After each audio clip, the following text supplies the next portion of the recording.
you focus on getting 50 to 100,000 crypto natives onto an app that they love, you can do incredibly well as a business. What is the advantage that you found specifically when building out FDF? Build something that would succeed anyway. Like, this is just fun. Take the money out of it. People still play. We know that because people have played since February and there's no money in it yet. Adam McEntee, the founder and CEO of Football.fun, a skill-based fantasy football platform where fans are rewarded for their ball knowledge with real-time gameplay packs and shares. It's built for those who read football like a playbook, valuing knowledge over luck. In simple terms, how would you describe what Football.fun is? The fantasy sports game that is optimized for crypto natives. We're trying to build the paradise for crypto native sports fans, a really high quality app experience, which is pretty much indistinguishable from any kind of mainstream product. For FDF specifically, why does it need Web3 technology? We have a smart contract, it's decentralized, it lives on the blockchain. When people spend money, 95% of it sits in that smart contract. It's never company funds at any point. Primarily, users are kind of trading between themselves, and we are just kind of setting the stage for that to happen. Can you give a bit of a rundown of what people can expect from an experience for the first few months on Football.fun Pro? Yeah, absolutely. So, welcome to episode 1 of the FDF Dugout, where we'll be going into the insights of everything that has been built for Football.fun. Today, I'm joined by the founder, Adam, and we'll be going into the introductory of everything FDF related. But before we get into that, how's everything going, Adam? All good. Yeah, we're just 3 or so weeks away from our full launch now. So yeah, really been ramping up. We've been preparing this for nearly a year now. So yeah, lots going on, but I've probably never had more fun at work. So yeah, we're enjoying life at the moment. As you've been describing it is indeed wartime as we go into the launch. So yeah, it's going to be an exciting time. You've got to, as a CEO, you literally have to do what is called the rah-rah speech. It is obligatory to see everyone else before you get out there. Certainly got us all going. It worked. The effect works. It's crazy how that little one speech is a little bit like, can see why it got all the soldiers going back in the war days. Yeah, well, hopefully you don't quite have to do what they used to do, but it's got to work hard nonetheless. Yeah, instead we just play around in Web3. But to kick things off, there's going to be a lot of new people coming into the FDF ecosystem over the next few weeks and months. In simple terms, how would you describe what Football.fun is? Yeah, so Football.fun is a fantasy sports game that is optimized for crypto natives. So we're trying to build the paradise for crypto native sports fans. So we've built what we're told is a really high quality app experience, which is pretty much indistinguishable from any kind of mainstream product. We've been in beta since February. We've got about 2,500 active users. And one thing we were really serious about when we started the project was that we wanted to launch product first. So instead of launching with some slick marketing trailer and promising and selling people an NFT and then maybe delivering or probably rugging them 2 years later, we actually appeared on social media and we had a live playable product from day one. So people knew what we were doing and they could kind of see it for themselves. And August really is our full launch of the pro version of the game. And unlike a lot of other platforms, this is kind of very, very familiar to traders and crypto natives. So you have a squad, which is kind of analogous to a portfolio. All our players are tokens on a liquid marketplace. So it's not NFTs. It's hyper liquid, fast paced trading, really simple to play. You hold the players in your portfolio, in your squad. They play in real life matches for you. And if you win, you get rewards, you get to open more packs. So we're working on kind of bringing back that excitement of pack opening it's so popular, but in the kind of Web3 context. And then you just keep going around that loop. You build your squad, win rewards, open packs. So at top level, it is super, super simple. If you are an enthusiast, there's tons of depth to get into, but we've got lots of different types of players, some ranging from like really, really casual people to absolutely hardcore football psychopaths. And you can kind of play the game however you want. It can be like really casual, or it can not be at all.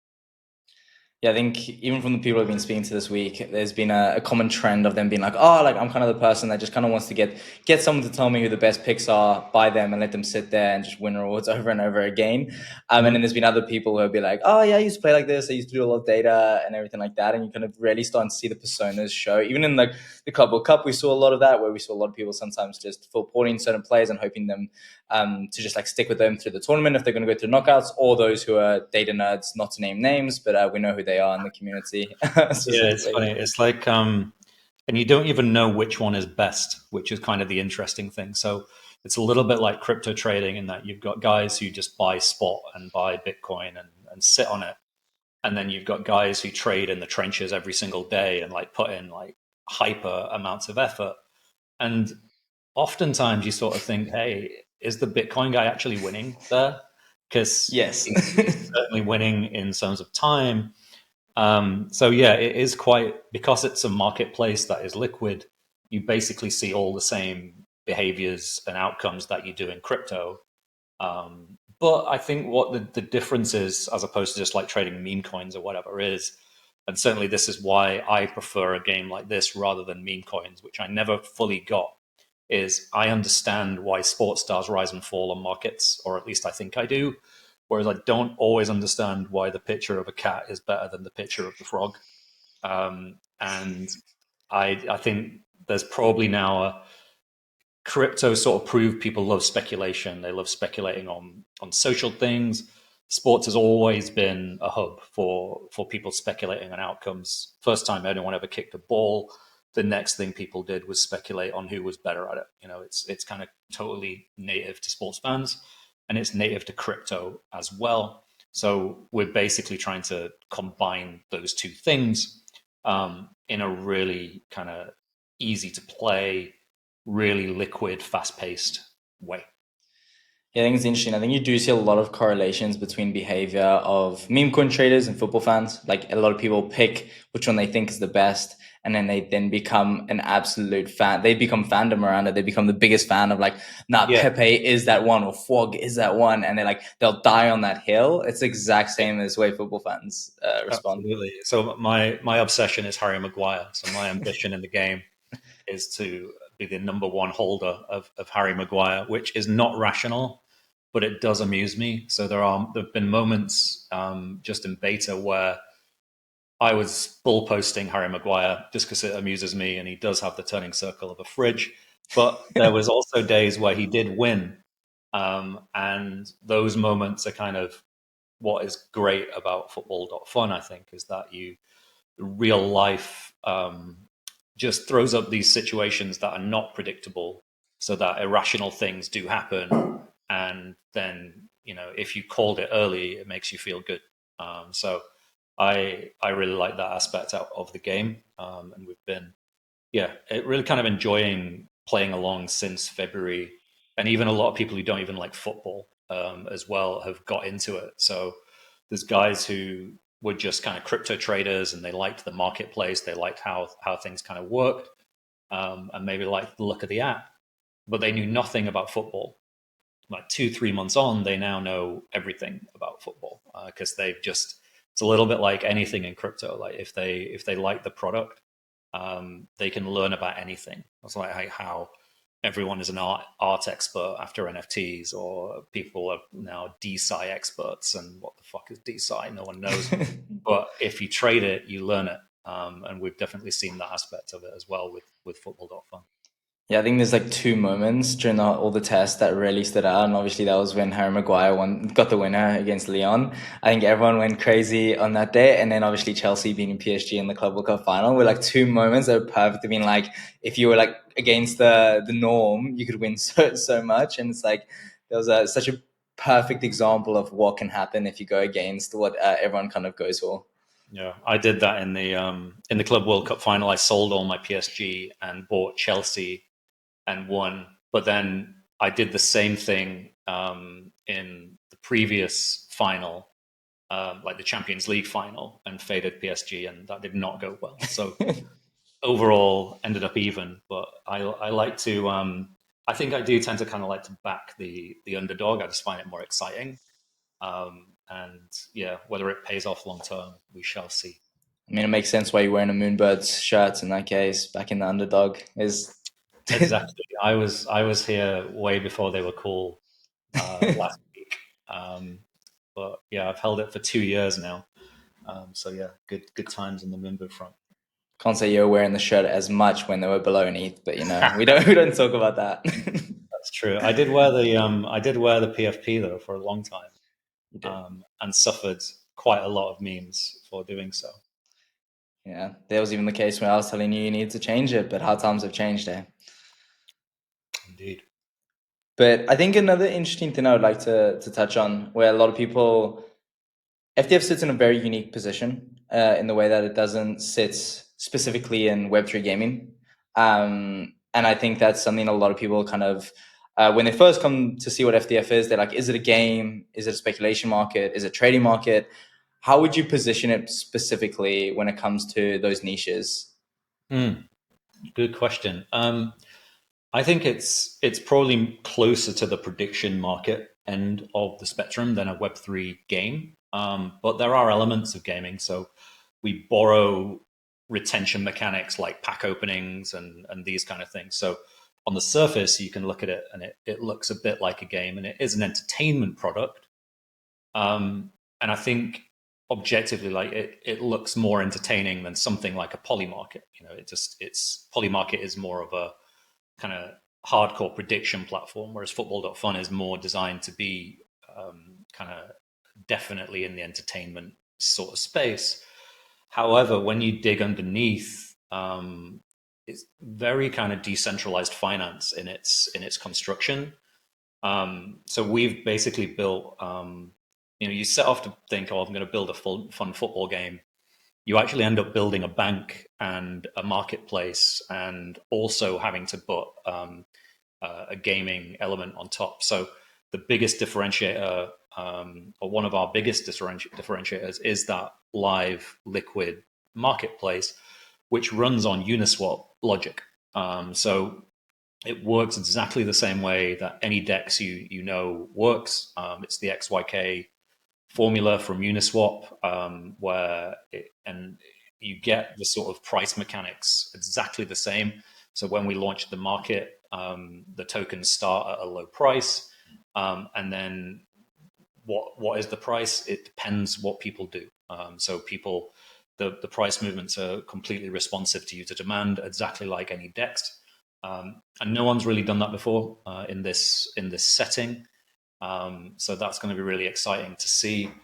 And yeah, I think that really sets it apart from a Web3 game where, there are some really good examples still now. So, like Did's project, what Gigaverse, they've focused really on like a really Web3 native experience, which I think is really good.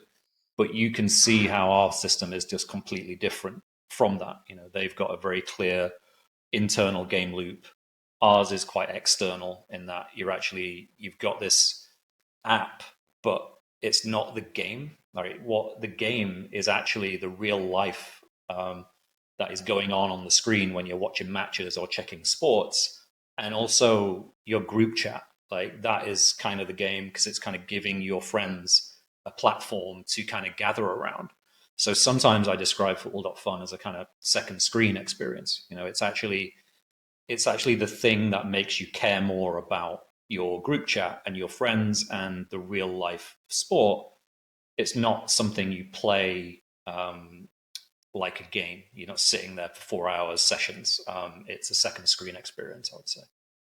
Yeah, I think it's very much an amplified version of what you feel or experience with fantasy, just FPL and tradition. Like I started watching Crystal Palace games because I put Eze in my team, and it'll be the same effect in many ways of that. But obviously we have a much different design and a much more innovative design to make things a lot more exciting for users. But I think fundamentally of how people will do it and kind of behave around the platform will be very similar to what we see with the likes of FPL. We even made people care about the Nations League, and no one watches the Nations League.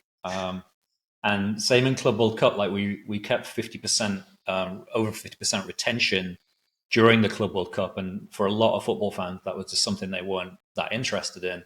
I was probably the same, but because there's numbers on a screen and they move and I've made predictions, suddenly you start to care about it. So yeah, I think it definitely makes things matter more than you think they should.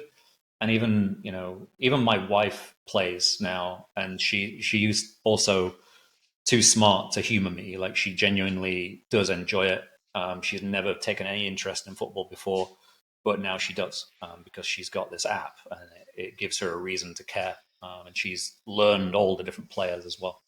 It's starting to give me a reason to care on the United front again, because the reason to care has kind of dwindled away outside of FDF now for us United fans. Man United are probably the best thing, because FDF is, I think it's the ultimate platform for encouraging hate watching of teams, because it's so good when if you don't own them, it's still funny because your friend does. So yeah, it also gives you a reason to care what's going on, even if you don't hold that player, because they might beat your team as well. So what's quite good about the format is all the way through the tournament, you're still interested, even if your players are finished, because you're hoping Onana doesn't have that one game in 100 where he actually does well, because then he'll beat your guys. So yeah, ultimate platform for hate watching could be a good tagline for football.fun. As a great tagline. But you mentioned previously there that obviously we're doing a lot of innovation in terms of how the game is set up. Nobody's ever done the way this game is, or platform is designed specifically. But we all know there's advantage to being a first mover in crypto, but I believe people speak a lot less on being the advantage to being a second mover in many ways, especially from the two cycles, especially looking at 2021 to what we see now. We see a lot of DeFi platforms, even NFTs, everything behaving in a way that they're able to learn a lot more from previous similar consumer apps or whatever kind of falls into their genre. What is the advantage that you found specifically when building out FDF from previous, like kind of being a second mover within the football prediction / fantasy market? Yeah, it definitely is a bit of an advantage and a kind of privilege to be still early, but also having seen other similar products. So it's things like NBA Top Shot, even Steppen we look at things like SoRare, which are still going, and Ultimate Champions and other games out there. And there's always something to learn from all of them. I think particularly with NBA Top Shot, people like to collect things, but they had no game, right? So lesson one, build something that would succeed anyway, right? Like, this is just fun. Take the money out of it. People still play. We know that because people's played since February and there's no money in it yet.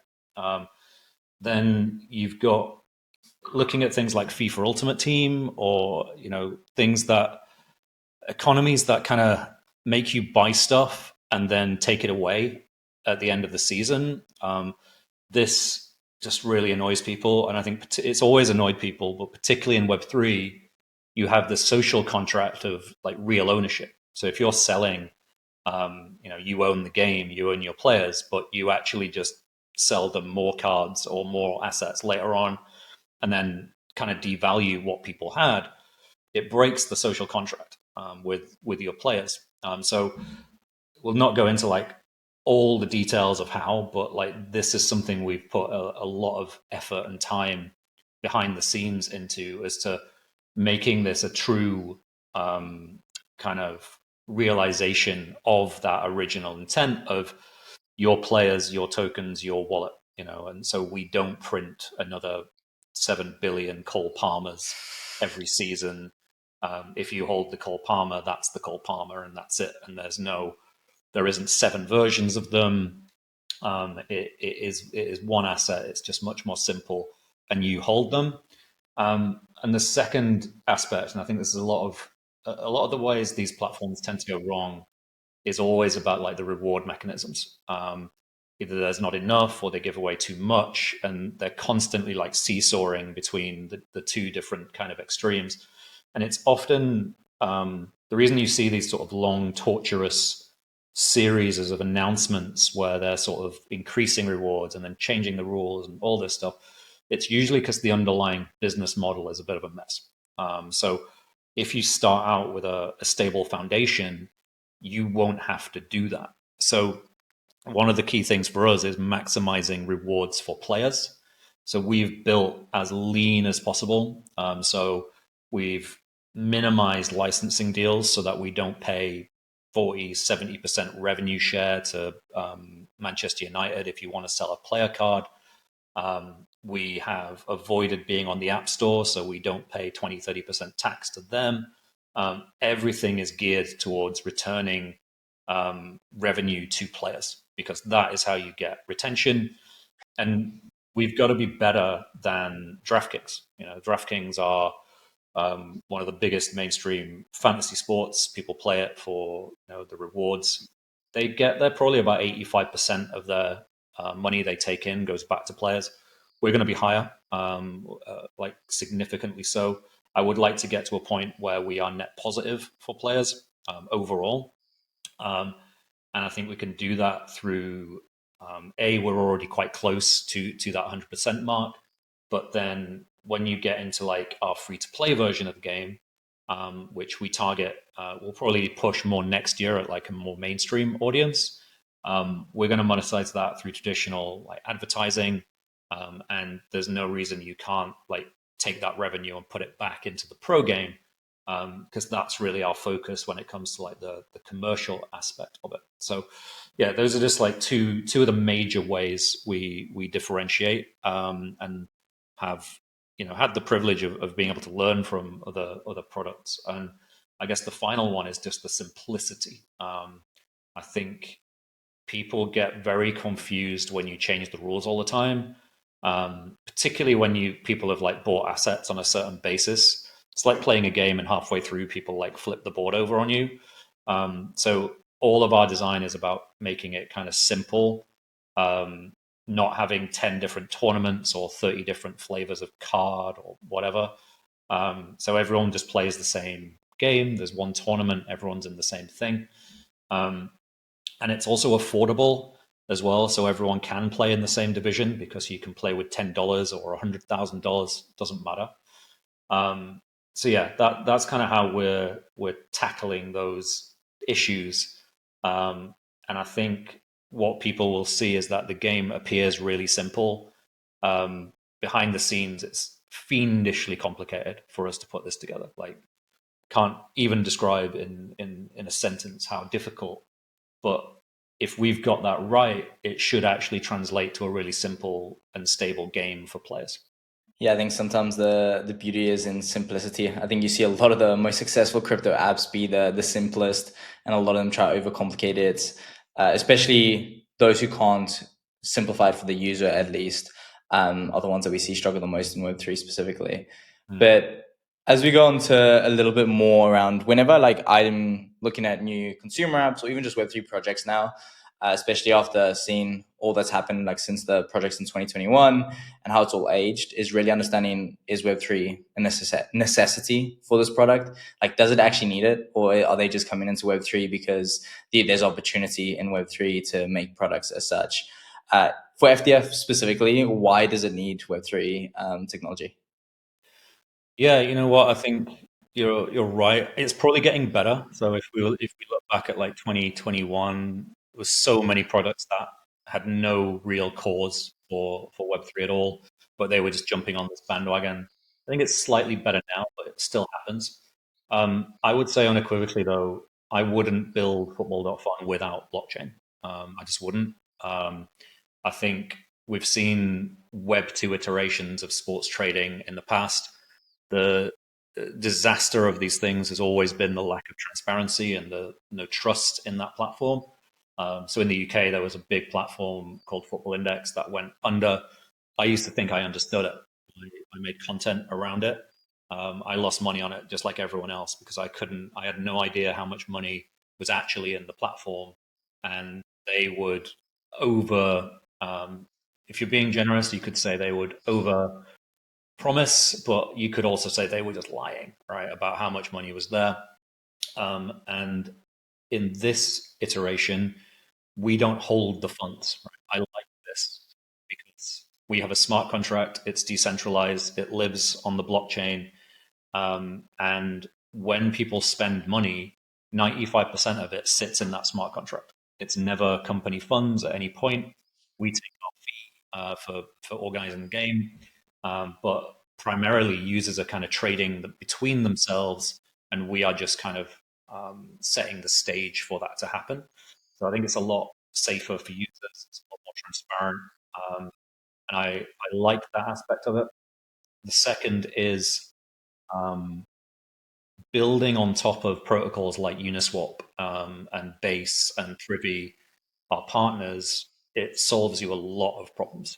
So if you wanted to make, bearing in mind, we've built a system which has basically the security level of a bank. That smart contract could be holding hundreds of millions of dollars in a marketplace. When you're building on top of Uniswap logic, on top of a blockchain, this is battle tested, right? This is what crypto is designed for, and we are not the first to use those algorithms. If you were building all of this from scratch, it would take you years and years and years and millions of dollars just to get the infrastructure right. So, yeah, massive advantage in sort of leveraging and building on what people have built before us, and it's a lot easier now. If you were building 3 or 4 years ago in crypto, build a lot of your own login system and wallets, and now we just call Privy and boom, like within 2 days we had a login system that is battle tested and perfect. So yeah, certainly the environment for builders is a lot better than it was a few years ago. But yeah, I would not attempt blockchain. That's how strongly we feel about it. Yeah, I think it's an interesting one. We definitely are starting to see more and more products, at least the products that win, you can see why they win, and it tends to be because they actually are better through Web3 tech. Even you look at the poly markets, everything like that, it's like fundamentally that just wouldn't work the same or be as enjoyable if it wasn't built on Web3 kind of foundations. So I think I think it is good that we're starting to see more of it. And obviously, we're very much focused on, like you said, in the beginning, it's very much a Web3 native experience. And that can only be enabled through allowing us to unlock certain ways to do that.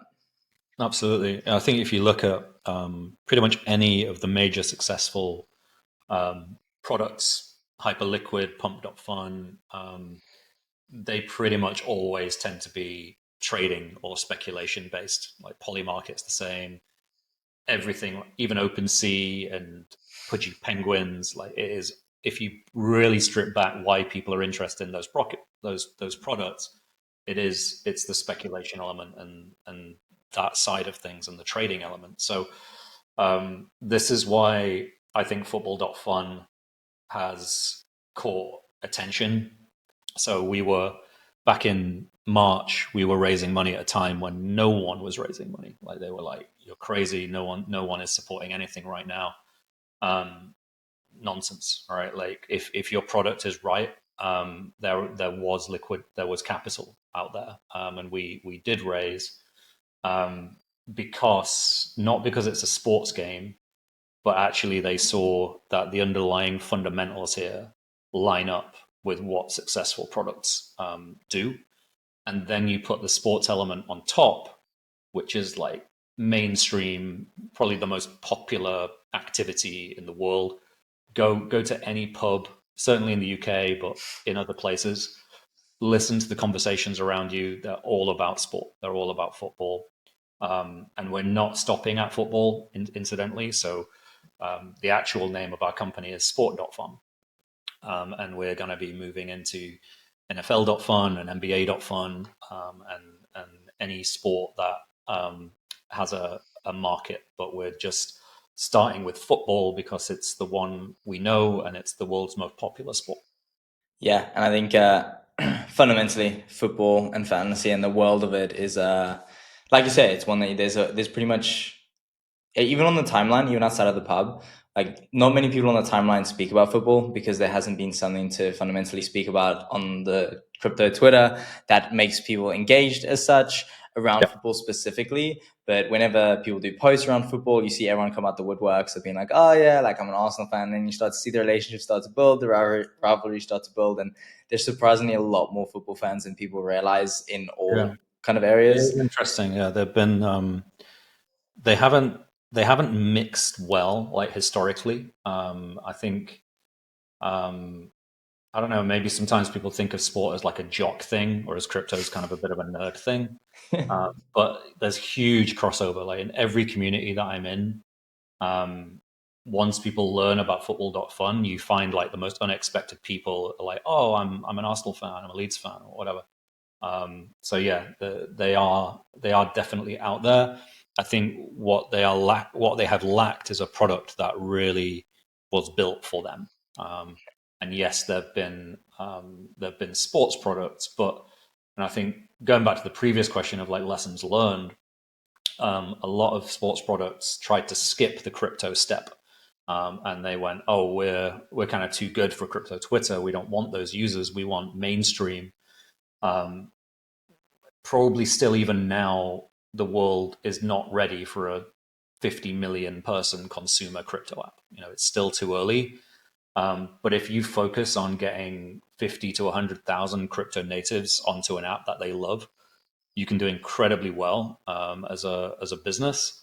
And then you've got more time then to go to the more mainstream audience, but kind of do it when they are ready as well.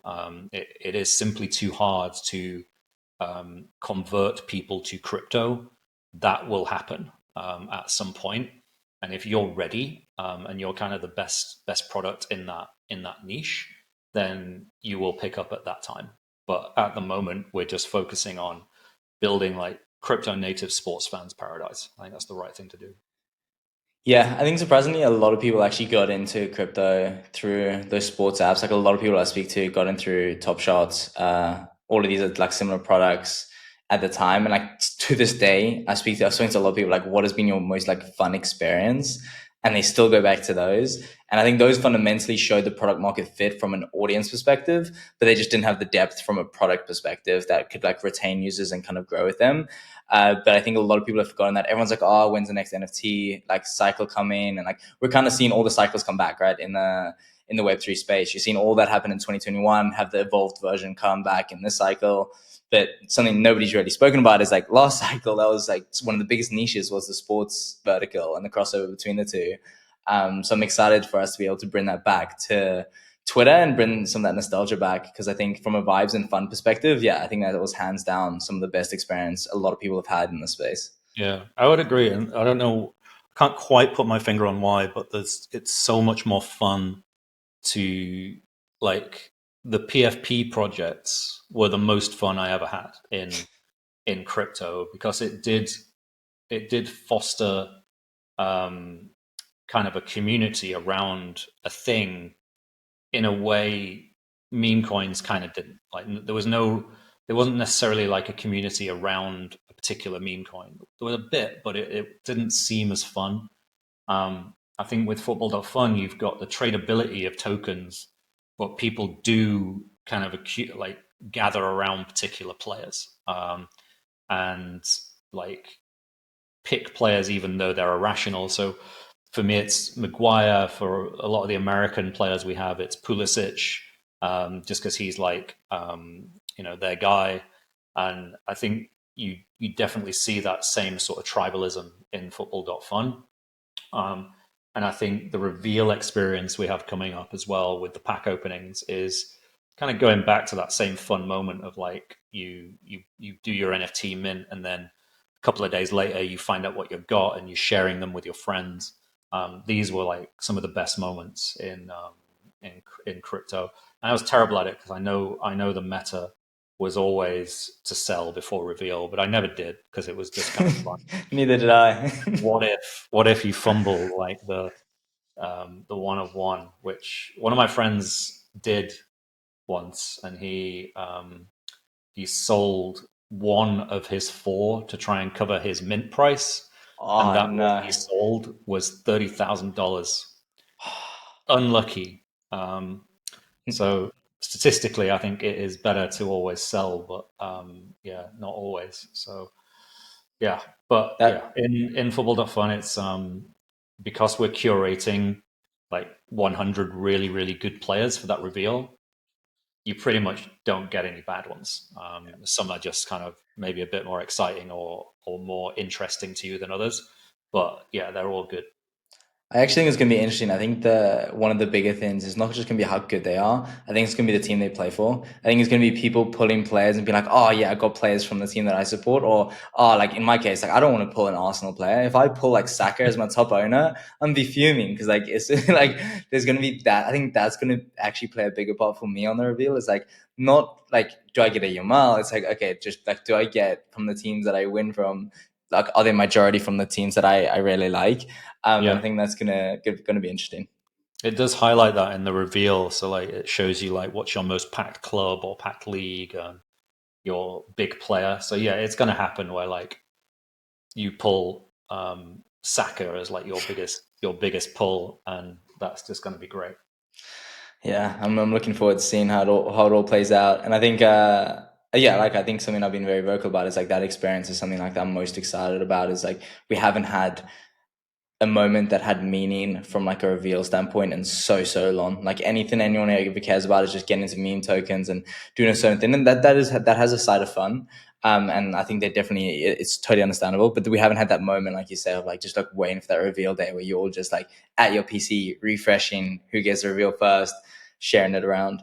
I think that's true because even in the latest kind of NFT craze, it's actually the OG collections that have caught fire. Like if people launch new NFTs now, I just don't think they'd really go. But you know, the culturally significant artifacts like moonbirds, for example, uh, you know, they are actually interesting because I think they are like they're part of the story of crypto, even though people hated them at the time because of like the way they were managed, but they still become interesting. You know, it's like the the most entertaining outcome being the most likely, and Moonbirds would be the most hated rally on crypto Twitter, and that's always been my thesis. But yeah, I think we've got a chance to sort of make that exciting because people already have like the sense of an attachment to players and their favorite players and their clubs. So yeah, pulling them out and seeing what you've got, I think, is going to be a lot of fun for a lot of people. It is indeed. But the pack reveal is not the only part to be excited for FDF Pro or the Pro platform for Football.fun. Can you give a bit of a rundown of what people can expect from an experience for the first few months on Football.fun Pro? Yeah, absolutely. So we are we're doing a kind of managed launch. So we're doing a thing which some people thought was crazy, or they couldn't decide. I think this is our investors, and I told them I was going to do this, and they couldn't decide if it was deranged or genius. But we're putting buy limits on the early platform. So you'll get to the platform, you can transfer US dollars to your wallet, and then you can start trading on the market. And depending on like your trust score with us, so we're launching a connect feature soon, where you know if you've played the game before, or if you're a new player but you've got wallets that used to play SoRare or any other sports game like Top Shot, or you've got a Pudgy Penguin or a whatever NFT, we will be able to see, hey, these are actually like real people. They're not bots or farmers. And we'll give those people like higher buy limits on the market. So there's no sell limit, but there is actually a limit to what you can buy, which sounds crazy in crypto, but there is a good reason for this. We are not just, you know, this is a product that I want to see going for decades, you know, and it's not, we will see pretty much like anything, we do expect to see a volatile early market. So there will probably be a health warning on the front, which says, look, this is a pre-market period. Only play if you understand trading and crypto. And if you don't, go and play the free-to-play game. Because it's an early market. And that is just what happens. So it's better that the real fans and real kind of crypto traders who understand that sort of environment, they get the first access to the platform. And the other reason is that we have whales in our ecosystem who are DMing me and they want to put in $200,000 to Yamal on market opening, which would give them, because the price starts so low, it would give them like 20% of the supply. And I'm just like, no, you can't actually. That sounds like a good idea, but it's not, because if someone becomes like the Cole Palmer Baron, then it just kind of ruins the economy forever, potentially. So by giving people buy limits, you have to spread your money around different players. And it means that the supply of players isn't just in the hands of one person. So it has like this sort of soft start. And then, yeah, but by the end of August, I think we'll largely have taken those guardrails off. And then it's just a kind of free market DEX effectively. Yeah, I'm glad you went against your inner urge to be the Baron for Harry Maguire and then buy up all his supply. I know that must have been a tough I'm one. still going to do it. It's just going to be slightly harder. But I don't know what it costs. At all costs, you will be the number one owner. Everyone's going to buy Maguire now just to sell him to me. Yeah, there's going to be certain. I'm excited to see how the culture goes around them, because I think with anything like these, because any free market, there's obviously the tie to real life ability, but there'll also be the meme ability and like the love for like the culture around certain players like Harry Maguire, Anana, Anthony. A lot of the meme players tend to be in the United squad right now, but there are some others. But yeah, it's going to be exciting to see how the culture kind of goes around these players. Yeah, it's not always rational. I mean, like it is, the utility of the player is basically underpinned by if they're really good on the pitch. So yeah, you are going to win rewards if your players perform well in real life, but the market might sort of 75-80% reflect that, and it might also be 20% just kind of memes. And you will obviously get teams or like groups of traders who decide they like whatever player, and it'll just be similar to all the things you see in crypto. You will see that on the market, but I would also say I worried about this early on. So I was like, well, what if crypto people just ignore the game and just pump someone like Mason Greenwood because he's a criminal nonce? And what you actually found was most people played the game pretty normally. Like once they understand the rules and that they're like, hey, these players get rewards for doing X. It's like, show me the incentives and I'll show you the outcomes. Like maybe people were doing meme coins because they were bored and they didn't know what else to do. Whereas if there is something like with very specific goals, they tend to follow the goals. So the market has been mostly pretty rational, and it makes sense if you're a sports fan for the most part, I would say. Yeah, I think the main thing that's going to be interesting as we go to a broader market is the fandom. I think you'll start to see the bigger clubs with bigger fan audiences maybe be priced differently because they have a higher affinity to certain players. Like United has a huge fan base, but they're not that good, but they might reflect in that way. But either way, it's going to be a very exciting moment as we go into pro. We're going to wrap up the first episode here. I think there's a lot for people to digest. And if you enjoyed this, be sure to give it a like and give Football.fun a follow. And yeah, on to the next one. Awesome. Thank you. Look forward to the game start. It's only 2 weeks away. Yes, sir.